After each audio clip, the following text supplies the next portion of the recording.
الفضل YouTube channel میں آپ کا استقبال ہے۔ اس چینل پر روزانہ قرآن پاک کی ایک آیت تلاوت سماعت ترجمہ اور مختصر تشریح پیش کی جا رہی ہے۔ ویڈیو اپلوڈ ہونے پر نوٹیفیکیشن پانے کے لیے اس چینل کو سبسکرائب کریں اور بیل آئیکن ضرور دبائیں۔ السلام علیکم ورحمۃ اللہ وبرکاتہ۔ میرے دینی و ایمانی بھائیوں اور بہنوں، سورہ مائدہ آیت نمبر 49 پیش خدمت ہے۔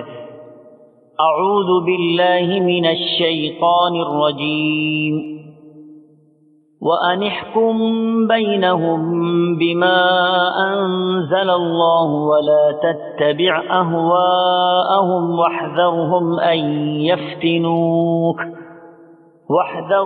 أَن يَفْتِنُوكَ عَن بَعْضِ مَا أَنزَلَ اللَّهُ إِلَيْكَ فَإِن تَوَلَّوْا فَاعْلَمْ أَنَّمَا يُرِيدُ اللَّهُ أَن يُصِيبَهُم بِبَعْضِ ذُنُوبِهِمْ وَإِنَّ كَثِيرًا مِّنَ النَّاسِ لَفَاسِقُونَ۔ آپ ان کے معاملات میں خدا کی نازل کردہ وحی کے مطابق ہی حکم کیا کیجیے، ان کی خواہشوں کی تابعداری نہ کیجیے، اور ان سے ہوشیار رہیے کہ کہیں یہ آپ کو اللہ کے اتارے ہوئے کسی حکم سے ادھر ادھر نہ کریں۔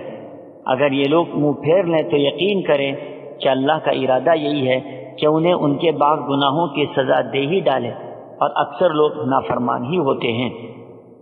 حضرات، اس آیت میں بھی تقریباً وہی مضمون تاکیدی طور پر دہرایا گیا جو سابقہ آیت میں موجود تھا، اور مذکورہ پس منظر میں پیش کیے گئے واقعے کی طرف اشارہ بھی کیا گیا۔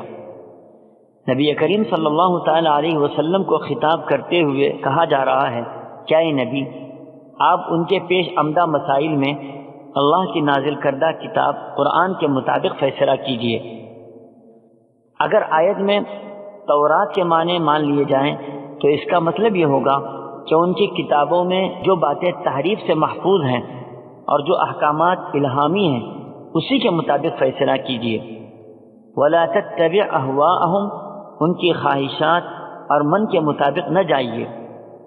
وَاحْذَرْهُمْ أَن يَفْتِنُوكَ عَن بَعْضِ مَا أَنزَلَ اللَّهُ إِلَيْكَ فَإِن تَوَلَّوْا فَاعْلَمْ أَنَّمَا يُرِيدُ اللَّهُ أَن يُصِيبَهُم بِبَعْضِ ذُنُوبِهِمْ، ان سے ڈرتے رہیے کہ کہیں وہ تمہیں اپنی چاپلوسی اور چکنی چپٹی باتوں سے اللہ کے نازل شدہ احکامات سے ہٹا نہ دیں، یا بہلا پھسلا کر تمہیں فتنہ میں نہ ڈال دیں۔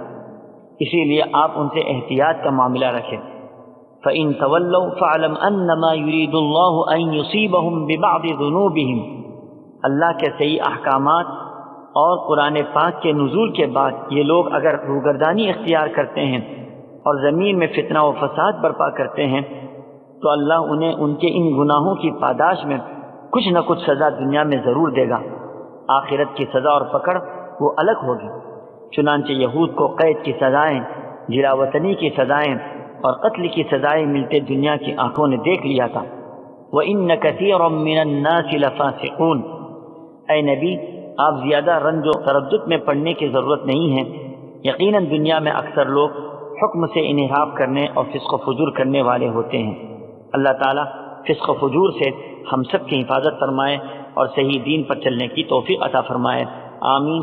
وآخر دعوانا ان الحمد للہ رب العالمین۔